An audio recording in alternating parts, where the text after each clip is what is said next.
Hi అండి, నేను మీ Chandrakala. Welcome to our channel Chandas crafts and jewellery. ఈరోజు ఇంకో రాఖీ వీడియో అనేది షేర్ చేయబోతున్నానండి. దీనికోసం ఫస్ట్ బ్యాక్ షీట్ అయితే తీసుకున్నాను అండ్ పెరల్ చైన్ తీసుకున్నానండి, స్టోన్ చైన్ తీసుకున్నాను, స్క్వేర్ షేప్ కుందన్స్ అయితే తీసుకున్నానండి. ఫస్ట్ నేను రౌండ్ షేప్ కుందన్ అయితే రెడ్ కలర్ తీసుకొని అది అతికించేసానండి. Next ball chain, pearl chain and stone chain అనేది ఒకదాని తర్వాత ఒకటి అనేది అతికించేసాను.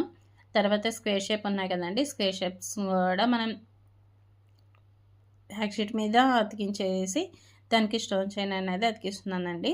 నేను ఏ విధంగా అతికిస్తున్నాను అనేది మీరు వీడియోలో చూస్తే కనుక మీకు క్లియర్గా అర్థమవుతుందండి.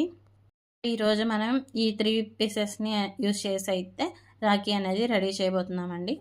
ఈ విధంగా అయితే స్టోన్ చైన్ పీసెస్ అనేది కట్ చేసుకొని స్క్వేర్ షేప్ కుందన్కి రౌండ్గా అయితే అతికించేస్తున్నాను.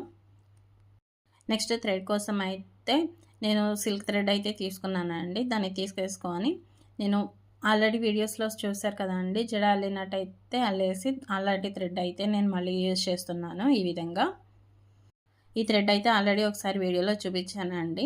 అదేవిధంగా ఈ వీడియోలో కూడా వేరే థ్రెడ్ అనేది తీసుకున్నాను.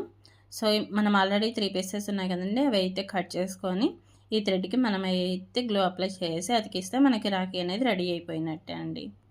సో ఈ విధంగా 3 పీసెస్ అనేది ఫస్ట్ రెడీ చేసుకున్న తర్వాత థ్రెడ్కి అయితే గ్లూ అప్లై చేసి ఫస్ట్ రౌండ్ షేప్ ఉన్న రాఖీ బేస్ అనేది అతికించాలండి.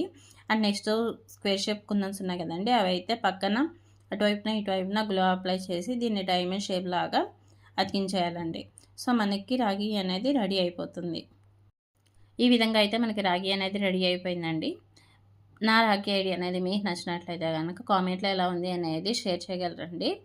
అండ్ నా ఛానల్ అనేది సబ్స్క్రైబ్ చేసుకోగలరు. సో ఈ వీడియో కనుక మీకు నచ్చినట్లయితే కనుక ప్లీజ్ లైక్ చేసి, కామెంట్ చేసి, షేర్ అనేది చేయగలరు. అండ్ నా ఛానల్ అనేది సబ్స్క్రైబ్ అనేది చేసుకొని నాకు సపోర్ట్ అనేది చేయగలండి. ప్లీజ్